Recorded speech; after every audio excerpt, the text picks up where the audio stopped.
Robert by Joseph N. Wdowski. Where to begin? The beginning, I guess, is the best place. No point giving away the ending so early in my story. I would like to just tell you what happened, how my life has changed forever. The writer part of me knows if I do that, there would be no mystery, no suspense. Since this is my story, perhaps it is best to start by introducing myself. My name is Thomas Heston. I am 35 years old, single, never married, and some would describe me as a workaholic. I have been lucky and made a good living in currency trading, although I did take the time to do my homework. My story has nothing to do with my career and begins in June of 2036, alone in our family cabin deep in the Rocky Mountains outside of Boulder, Colorado. I was taking my first holiday in 16 years to write my great American novel, something I had always wanted to do since high school. A novel to this date I have only completed 46 pages of. In all honesty, I just have an opening. No plot, a rough ending, no middle, and my main character is still not completely fleshed out in my mind. All I do know is it would have been the greatest novel of the century, causing great discussions on the human condition, modern American culture, and would have challenged conventional and progressive wisdom. All, of course, while broadening the American mind. My novel was to become required reading for all American students. I just never figured out how I would accomplish this. Worst of all, I had not decided what I wanted to say that would be so important, insightful, and provocative. So instead, for now I am telling you, my dear reader, about my life-changing event in June of 2036. It all started with a beeping sound at my cabin door. I had just filled my generator with fuel and was about to cook the trout I had caught that afternoon from fly fishing on the stream that crossed our land. Opening the door as I expected from the beeping sound was a delivery drone hovering just above me with a large box under its carriage. "Thomas Heston?" the drone asked. "Yes." Voice print confirmed. The drone landed at my feet, released its package, and quickly lifted off back to civilization. I at first just stared at the 4x2 foot box. I had not ordered anything. I was still well supplied for half a month. Who would send me a package? I bent over to pick up the box. Feeling its weight, I decided it was best I knelt and used my knees to pick it up. It was so heavy that it amazed me the delivery drone was powerful enough to fly with it, especially in the thinner mountain air. Carrying it on my shoulder, I brought it into the cabin. I placed the brown box on top of the large work table near the south bay window of the cabin. I had my father's old computer set up on same table. I was using it to write my book. Placing it on the table, I noticed a note taped on top of the box. Opening the note, I immediately recognized the handwriting. The note was from my brother Pete. "Here's a little assistant to help you out with your desires while you work on your great American novel." Pete. A sex doll, I thought to myself. Knowing Pete's perverse sense of humor and his constant teasing that I was not with anyone, while he was already on his third wife at only 30. Pete was actually my half-brother from our father's second of 4 wives. Dad and his fourth wife, Marcia, were among the victims of the ISIS attack on the Freedom Tower in New York 10 years ago. This time, they did not use passenger liners to smash into the building, as they did on 9/11. This time, it was 2 of our own Raptor pilots that had become radicalized that attacked New York. They emptied their arsenals on the city below before kamikazing into the Freedom Tower. To everyone's amazement, the tower this time did not fall. Dad and Marcia, though, were on the floor, the first fighter jet smashed into. I regressed back to the box. At first I wanted to open it to see what he sent me. Yet I decided not to, thinking I did not want to spend my evening building a sex doll. Besides, no matter how lonely I might have been, I was not that lonely. I opted to just let the box sit on the table for now and return to cooking my fish dinner. That night I needed to get out more pages. As the old saying says, a writer writes, "Just wish I knew what to write about." My own life before this summer was quite boring. My job was far from exciting or dangerous. As for my love life, what love life? I think the failures of my father's and brother's relationships, and so many of my male friends' marriages failing and listening to the nightmares their exes had put them through, turned me off to any so-called meaningful relationship. One-night stands were my longest durations with the superior sex. Sometimes even those felt too long. Alone time and work had become my norm. I fell asleep at my keyboard that night. Waking, I looked up at my screen and saw that I had written an additional 3 pages. I read them to myself and ended up deleting all 3. I turned my attention to Pete's box. I started to wonder how attractive the sex doll was. I knew that the new realistic dolls were much more appealing than the mindless blow-alls of my grandfather's generation. Those dolls were mere jokes compared to the dolls they were constructing today. The backlash to the feminist movement had made the sex doll industry second only to military drones and robotic weapons platforms. It was those drones and robotic forces that were holding ISIS at bay. At least for now, robots at least could not be radicalized like the Raptor pilots were. My understanding was the new dolls had lifelike skin that was smooth, firm, and soft to the touch. Their reactive skin could generate human body heat and even sweat. Most importantly for sexual pleasure, the doll's lifelike features were nearly indistinguishable to a real woman's. Especially the most important parts, as Pete would say. All the joys of female companionship with none of the mood swings or nagging, was the ad slogan of one of the sex doll companies. As real as they may now be, with voice and skin response features, I was still not that lonely to submit to a non-human object. I guess in some ways I am still a romantic in a non-romantic age. I, unlike my brother and my father, do not want to marry over and over. I am still waiting for that one right woman for me, a best friend, a partner, a lover, a wife until death do us part, rich or poor, healthy or sick. I still wanted a real woman. I decided to let the box lay on the table and went to bed for the night. The next morning, the box was still there, still unopened. I started to realize that as heavy as the box was, it was still too small to be a life-size high-tech sex doll. I came to the conclusion this may only be the first delivery. There must be a second box. Assembly required? I tried to put Pete's gift out of mind until the second box arrived. I sat before the computer instead. I was going to write and write and write some more. With a cup of coffee to stimulate my brain, I loaded the word processing program and began by writing the greatest of openings. It was the best of times and the worst of times. The only problem was I did not write it first. Charles Dickens did. I had to delete it. Again I stared at a blank Word document screen. Hours passed. The rumbling of my stomach announced lunchtime, allowing me to stand from the computer. I cooked up my remaining trout. I ate at the table and stared at the box. I began to wonder what type of doll he got me. Was it a blonde, a brunette, Asian, cheerleader, nurse, co-ed? I started to worry that maybe there was only one box because he got me one of those controversial pedophile dolls. Pete could have a sick sense of humor at times. I was hoping it had not gotten that sick. Finishing my dishes, I sat at my computer again. I turned my head to look at the electronic German-style cuckoo clock on the east wall. Seeing that there was at least another 5 hours before the second delivery would arrive. I began writing again. Once upon a time there was a box. A big brown box, contents unknown. I deleted it. My mind still preoccupied with the box, I began sharpening pencils, even though I never write in longhand. Pete was the only person I knew that still preferred putting pen to paper. With all my pencils sharpened, I placed them in a coffee cup. That done, I stared back at my computer screen. I placed my fingers on the keyboard, but could still only see the box in the corner of my eye. Maybe it's not a sex doll, I thought to myself.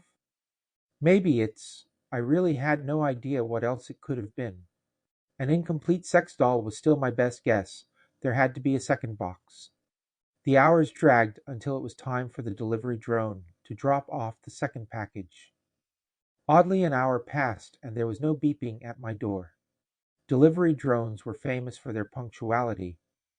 It was clear to me there was no second package. Whatever Pete had sent me consisted of the one box sitting on my work table. I started to worry he sent me a sex doll with only the functional parts without limbs. As unsettling that thought was, it was still better than a pedophile doll. I decided to open the box. My curiosity had finally reached its peak. "What did you get me, Pete?" I got a box cutter and carefully opened the plain brown box. Opening the box, I found a glossy white second box inside. A picture of a silver machine-like robot was on the cover with its right hand up as if it were waving hello. In bold letters on the box were printed, "Anticibot, knowing what you need or desire before you do." It was clearly not a sex doll. I pulled the box out. On the back it read, "Designed in the USA, assembled in China." Laying the glossy box on the table, I opened it just as carefully. Inside was a manual lying atop of a bubble-wrapped stainless steel robot. It looked like a children's toy. Leaving the robot in the box, I took out the manual and began reading the introduction. "Antikibot is your personal servant with state-of-the-art anticipation detection and software to fulfill your desires as you need them. The perfect companion and assistant for the busy professional whom needs to get things done yesterday." I was impressed with Pete's choice of gift. It was not a joke gift and something I could actually use as I concentrated on my writing. A companion that would not distract me, yet support me as I wrote. I lifted the bubble-wrapped robot out of its box and removed the wrapping. According to the manual, I needed to let the lifeless machine charge overnight. Topping off the generator first, I set up the Anticibot's charge station and plugged the robot in. Looking at the cold toy-like robot, I decided to hit the sack, hoping for some inspiration from my dreams. "Good morning, sir." "Good morning," I answered the robot that stood beside my bed, not sure how to address him. "My name is Robert," the robot answered. "Interesting. You look like a Robert." I sat up in my bed. I processed that Robert would be the name you would have chosen for me. A more formal version of Robbie the Robot. Forbidden Planet, one of my favorite old-time films. "I know." Sir Robert moved to point at the table across the room. "Sir, your breakfast is already set up. I took the liberty to also making you a cappuccino." Standing, I put on my clothes. "I don't have a cappuccino machine." "It is one of my functions, sir." "Thank you, I love cappuccinos." I walked across the cabin to the work table, where my breakfast was all laid out. 2 eggs once over lightly, 4 strips of bacon, toast with cream cheese, and a mug of cappuccino with a smiley face drawn out on the foam with cinnamon powder. Robert even had a vase with freshly picked mountain flowers on the table. It was a great way to start the morning. As I ate my breakfast, Robert began the dishes. His being only 4 feet tall, I wondered how he could reach the sink, or how he reached the stove to cook my extremely good breakfast. Robert approached the kitchen sink, and with a slight hydraulic sound, his legs extended at least a foot and a half in height. He could easily reach the sink and began washing the pan he made my eggs and bacon in. Finishing, he shrank back down to his 4-foot height. When he came for my finished plate, I wanted to ask him why he does not maintain his taller height. Robert answered me again before my asking. "My designers did focus group studies that discovered that my 4-foot height is less threatening to humans. Which is more comfortable for you?" I turned to watch him clean my plate and then use one of his fingers to foam up a fresh cup of cappuccino. "My comfort is not an issue, sir." Robert brought me my cappuccino. "It is to me," I answered. "I know it is, yet it still remains a non-issue. I am a machine. I have no sense of comfort or discomfort. My systems are only aware of hazards to my functions to properly serve you. It is your comfort that is my priority, sir." "How?" I began to ask him. "How do I anticipate your questions and desires before you ask me?" "Yes. It is a combination of reviewing your internet and buying habits, demographic studies of human psychology and behaviors, and my anticipation sensors that deciphers your brainwave patterns." So you can read my mind? I can read your basic feelings. Having also reviewed your internet habits and shopping habits enables me to better interpret your basic desires. Interesting. I will now leave you to your writing, sir. If it will not disturb you, I will begin my cleaning chores of your dwelling.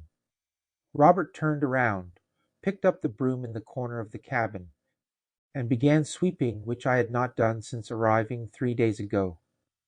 His cleaning did make my work environment more conducive for writing. I actually got out 2 completed pages that I did not end up deleting. At one point, Robert's sweeping disturbed a small mouse. The mouse ran along the side of the cabin wall to escape his broom. Robert instantaneously zapped the mouse dead with an invisible laser beam. Startled, I turned to him. Pest control, one of my features. Sir Robert swept up the ashes of the dead mouse and placed it in the garbage bin as if nothing had just happened. No fear, sir, I have safety protocols that prevent me from harming humans. They are much like Dr. Asimov's 3 laws of robotics. His explanation somewhat relieved my concerns. The event, though it did break my writing flow. I became more interested in my new servant. I am neither male nor female, and both, sir. He again anticipated my next question as he tied up the trash bag. Robert then spoke in a very seductive female voice. I could address you with a female voice if you wished, sir. No, the male voice is better, Robert. Not comfortable with being sexually aroused by a machine. As I calculated you would prefer, he returned to his male-sounding voice.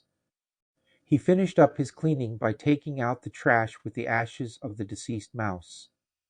I attempted to return to my writing. Instead, I reviewed what I had written that morning. I liked what I had, but was again stuck where to go with it. How about a walk? Robert suggested to me, coming back in from disposing the trash. Some fresh air may help your thinking process, sir. It is quite lovely outside. I pushed myself from the table and stood up. Will you join me? If you wish, but would you not rather have your lunch ready upon your return? He asked, already knowing my answer. Yes, lunch would be good after a walk. I decided to walk to the stream and back. When I did return, I could smell my burger when I arrived. Again, the table was all set with a picture-perfect bacon cheeseburger and homemade French fries. It was the best burger I ever had. I guess you know I like bacon. Yes, sir. But did you check my medical records too? Those, sir, are private and cannot be accessed. Yes, of course. So you would not know of my high cholesterol and blood pressure. No, sir, I did not know. I will note it and refrain from serving you bacon. The robot stopped speaking for a moment as if calculating. Yet, you know of your condition. Why did you buy bacon? Because I love bacon. I wipe my mouth with a napkin. What is the point of life if one does not live? An interesting observation, sir. Bacon once in a while is okay, just not so often. Everything in moderation. Understand, Robert? In moderation, I understand, sir. The walk, the clean cabin, and the bacon cheeseburger all seemed to help. I was able to write another 4 pages that afternoon without deleting them. A main character was beginning to take some form. For dinner, Robert made one of the T-bone steaks I had brought up. Again, it was a perfect meal. Medium well-done steak, mashed potatoes and mushroom gravy, and broccoli in a cheese sauce. Manhattan's top chefs could not have cooked better. I had not brought mushrooms up from Boulder. He had gone out and picked fresh wild mushrooms as I wrote that afternoon. Thank you for an amazing meal, Robert. I am pleased you enjoyed it, sir. Do you feel pleasure? Not really. Satisfaction of a task well completed would be a much more accurate response, sir. I think I will watch a movie before going to bed. Would you like to join me?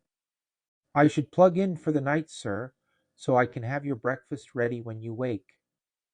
Very well, I responded as Robert returned to his docking station and plugged himself in.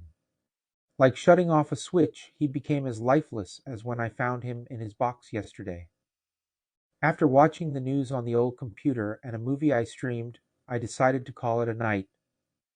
Just as I hit my head on my pillow and closed my eyes, a coyote in heat began to howl, which was odd since it was way past their mating season. Perhaps it was not a mating call? A call of territorial claim? A warning of coming danger? I resorted to putting on headphones with a mix of classical music to try to drown out its howling. In the morning, I woke with Robert laying out my breakfast: blueberry pancakes with maple syrup and one slice of bacon. One slice? Moderation, sir. Yes, very good, Robert, thank you. I sat as he placed my cappuccino beside my breakfast. Once again, his cooking was amazing. You did not sleep well last night, Robert stated. Yes, the coyote, its howling kept waking me. How did you know you were shut down at that time? Your brainwave patterns show signs of not being fully rested. Do they now? They do, sir. Perhaps after lunch a short nap could help you, Robert suggested as I ate. Perhaps. I yawned, thinking of crawling back to bed at that moment. Another cup of. Robert handed me a fresh cup of cappuccino. Thank you. You are most welcome, sir. Few more pages, another fantastic lunch. I decided to take a nap to make up for my lost sleep. I slept deeply and dreamed of a world without people. Cities empty of life, clean and perfect. Stores all open, yet no one attending them. No pushy shoppers to be seen, no mothers with whining children, no workers to disappoint you. Nothing but buildings and the things that occupied them. Oddly, at first I felt very comfortable in this world. No traffic, no crowds, no worries of saying things that may hurt feelings. Without people to ruin it, it was a perfect world. Until the writer in me realized without other people I would have no audience, no one to read or care about what I wrote. The dream started to become a nightmare. I woke in a cold sweat. The clock on my wall stated only 10 minutes had passed. My dream seemed to have lasted for hours. I noticed also that the sun was beginning to set. The cabin began to get dark. I must have slept at least 3 hours, yet the clock said only 10 minutes had gone by. Robert, I called out, not seeing him cleaning or in his charge station. I realized the power was out for the whole cabin. I had thought I must have let the generator run out of fuel. Going outside, I checked it. I found it was full, but not running. The breaker had triggered. I switched the breaker and started the generator up again. Returning back inside the cabin, I noticed Robert in the corner, frozen with the broom in his hand. I checked his manual and found his breaker too had been triggered. I switched him back on. I am sorry, sir, I seem to have malfunctioned. Are you okay now? I was concerned. Yes, sir, my systems are at peak performance. He turned his head to face me. I feel even better than before, like a great strain has been lifted from me. Thank you, sir, for repairing me. All the power was out, I explained to him. The generator had its breaker triggered. The generator's breaker triggering should not have affected my functions. Your breaker was also triggered, same as the generator's. A power surge, an electric storm, he placed the broom down. There's no sign of rain outside, but it's possible. My internal clock seems to be off. I do not know what time it is. Not sure of the time, the wall clock shorted out too. I decided to turn on my computer. It started up its internal clock, read 7 p.m. I slept 6 hours according to this. Luckily, whatever did happen, my having the computer off protected it. That's odd. What is, sir? We don't have internet access. I decided to pull out my cell phone and check it. It was also shorted out. I replaced the battery with a backup battery. The phone powered up, yet could not get any signal. My phone is dead. I too cannot access the internet. My connection is functioning. Whatever the problem is, it is on the provider's side. Sir, I am also no longer receiving a GPS signal. That would make this an issue with our satellites, and it means we are cut off. A massive sun flare is a possibility, Robert suggested as he went to begin to prepare my dinner. Sitting at my computer, I tried to re-access the outside world. No matter how many different ways I tried, I could not get an internet connection. How are we on food? I turned to Robert. You have enough for nearly 2 weeks. A fortnight, I responded, thinking out loud. Without cell and internet services, I cannot order any supplies. In time, we will have to return to civilization to get food. There is a small town about a 2-hour drive from here. When the time comes, we can go down the mountain to get resupplied. Perhaps being cut off completely for now is a godsend. I can concentrate on my book instead of streaming movies. I can still function at 90% capacity without internet and GPS. Are you sure you can? I've been managing to keep my internet fixed down to a minimum. I did want to get away from civilization and people. What better way than being off the grid for a few days? I wrote that night another 3 pages. I felt I finally had a good opening. In my head, I even had somewhat of an idea for an ending to my story. The problem was figuring out how to connect my beginning to my partially developed, thought-provoking twist ending. Robert was just the right amount of companionship I needed. He did not bother me while I worked, unless it was giving me something I really desired, like a hot cup of tea, a good meal, or an energizing shoulder rub. I still understood he was merely a machine. His AI was not too human-like. Yet I did look at him as much more than just a walking smartphone or computer. He had somewhat of a personality, even if it was a bit stiff. When I wanted or needed someone to talk to, some type of interaction, Robert was always there for me. His support inspired me to write, and write I finally did. The coyote again howled, not allowing me to sleep a second night. I tossed and turned in my bed as the coyote cried out to the moon, and to every living creature in our small valley. After a few hours, it finally stopped, and I was finally able to get some rest, only to be woken again 20 minutes later by it, recontinuing its howls. Then it would stop, and I could sleep for another 20 minutes or so, before it started up again. "Sir, your breakfast is ready." "What time is it?" I rubbed my eyes. "10, sir. You clearly needed the extra hours." The coyote again. "Yes," I confirmed as I sat up on the edge of my bed trying to rub the sleep out of my eyes. "I'm sorry, sir. Your comfort is my primary function." "It is not your fault. What did I expect? Trying to escape the distraction of humanity to only have to deal with the distractions of Mother Nature. Perhaps another afternoon nap? No, I stood up and walked across the cabin to the laid-out breakfast. It looked like an ad for hot oatmeal with cinnamon. I fear my taking a nap yesterday made it that much more difficult for me to ignore its howls. "Very well, sir. In that case, do you mind if I go for a walk this afternoon?" "No, Robert, if you wish," joking. "Will you try to find the coyote and reason with him to keep down the noise?" "I do not think a coyote will understand reasons, sir," Robert answered me dryly. No, I suppose it wouldn't. I was tired, but I was still able to get another 400 words written that day. It was still under par of my goal of 500 words a day. At this rate, I will not be able to finish my novel by the end of the summer as I had hoped. I was happy when Robert returned from his walk. "Did you talk to the coyote?" I teased him. "Of course not, sir. A coyote is a wild animal. Complex language is beyond its comprehension." "Sorry, silly of me. I hope you enjoyed your walk at least." "Again, sir, I am a machine. Enjoyment is a concept beyond my comprehension. I did gather some more mushrooms for your dinner." "Love your mushroom gravy." "I know, sir." That night I slept well. There was no howling, not even a whimper. It was a bit eerie not to hear the sound of nature. Did Robert have a complex conversation with the coyote after all? Was a machine actually able to convince a wild animal to keep down the noise and respect my desire to sleep? I figured the coyote must have finally found a mate and was content for the evening. I laughed to myself and quickly fell into a deep sleep. Again I dreamed of being in a city, a canyon of tall buildings, only me, no other life, the only motion a plastic bag tumbling in the wind across a deserted street.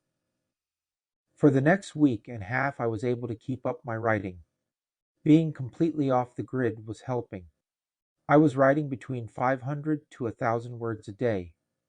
Robert did all the cooking, maintained the cabin, and kept me sane with conversation when I needed it. The coyote, too, was cooperating with no more howling at night. It was starting to concern me that we still had no internet or a phone connections. Something much more than an electrical storm must have struck the region. I even tried the car radio to pick up any news. That too was nothing but static. Something or someone must have taken out all our communication satellites. I started to wonder if it were a massive sun flare, another terrorist attack. This time they got their hands on an electromagnetic bomb. Could the Chinese have hacked into our communication systems? Ever since tensions had heightened in the South China Sea, the Chinese had been conducting hybrid warfare with the US and Japan. They had not been bold enough to strike at the US Navy with conventional weapons, yet were more than willing to hide behind cyber attacks that could disrupt American infrastructure, communications, and our economy. Anything to keep us off balance as they expanded their territorial claims. The Russians were also a possibility. Their desires for Western expansion was even stronger than when Putin was still in power. They too were known for hacking ours and NATO's systems. There was also the fact that both the Chinese and the Russians had anti-satellite satellites in orbit. Were either of them, or both of them, finally willing to take out our satellites by direct force? Were we at war? My worries began to slow down my ability to write. 6,000 words later, Robert informed me that we should be going for food. Robert asked to join me on the trip into town. I was getting very used to having him around. He could also help me load up the car with groceries. Hopefully, we would also find some answers why we had lost all satellite connections. It was a beautiful drive down the mountain. The dirt road followed alongside the stream. Can you appreciate the beauty of nature? I asked Robert, trying to get my mind off the seriousness of our being cut off from civilization for so long. The car radio was still picking up nothing. Not really, sir. I can, though, appreciate what you may find appealing. For example, the fresh mountain flowers I place in the vase every day. So you cannot enjoy this wonderful scenery? The miracle of Mother Nature? I can process what you may find attractive. I can process and identify items, trees, animal life, their distance and placement. Yet, without my connection to the internet, I am unable to identify the species of the trees. I have enough in my internal memory to know the difference between a chipmunk and a coyote. Kind of bland life to live. I guess then you could not appreciate my novel, or even determine if it is a good read or not? I could proofread it for you, check spelling and grammar. I am capable of saying it is good, if that would please you. Yeah, well, that would not please me, unless you honestly liked and enjoyed my writing. I would not be able to give you an honest answer then, sir. I could only anticipate what reply would please you. It would not be an honest opinion of your writing. The town was extremely small. Only a few buildings, a post office, a gas station, and a general store. I pulled the car up to the pump, but it was not accepting my credit card. I walked into the gas station. It was open, but without a soul. The shelves in the convenience mart were nearly empty. I needed fuel. I reached behind the counter and turned on my pump. Robert came out and offered to pump the gas and fill the jerry cans I brought with us for the generator. I crossed the street to the general store for supplies. It was an early Thursday morning and the doors were locked. Cupping my hands around my eyes, I pressed them against the glass of the shop to peer inside. The shelves for food were also nearly bare. I was starting to get a very unsettling feeling. It was like my dream. There was no one about. I checked my cell phone again. Still no bars. I crossed back to the gas station where Robert was already filling one of the jerry cans. Can you access the internet here? No, sir. He began filling the second jerry can. This is strange. There is no one in the town.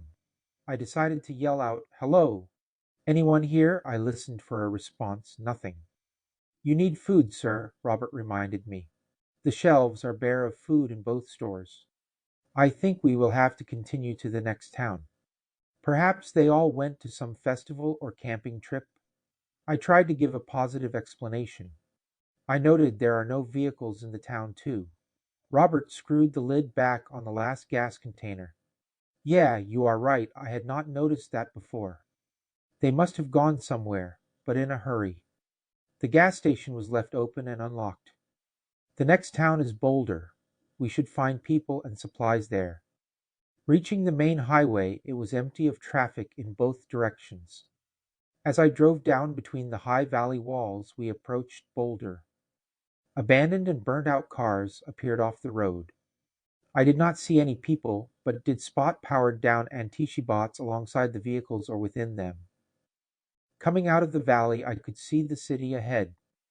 The first thing I noticed were smoldering smoke columns rising from Boulder. As we entered the city, Robert was silent as if he too was taking in the city as I was. The streets looked as if there had been rioting only a few days ago. Like my dream and the small town, there were no signs of people. What could have happened?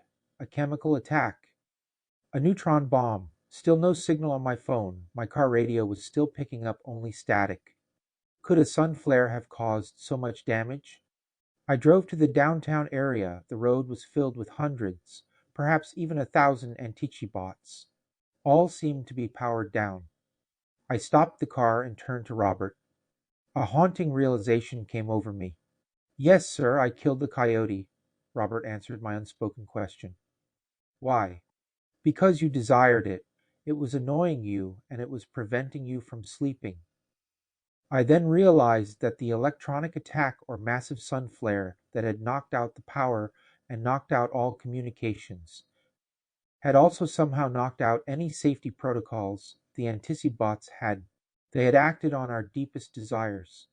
The problem was we are filled with political, social, racial, and religious divisions. Our ids are burdened with envy, jealousy, pet peeves, and hate. Unleashed through the Anticibots, we destroyed each other. Would you hurt me? I asked Robert. Of course not, sir. I am your servant. Your comfort, your wishes, your desires are my only objectives. Although I would recommend refraining from suicidal thoughts. His cold machine face warned me. I opened my car door and stepped outside. Standing outside my vehicle seemed to trigger the Anticibots in the intersection. They all powered up and turned to face the only remaining living human in the city, me. All at once they spoke. Hello, my name is Robert. The end.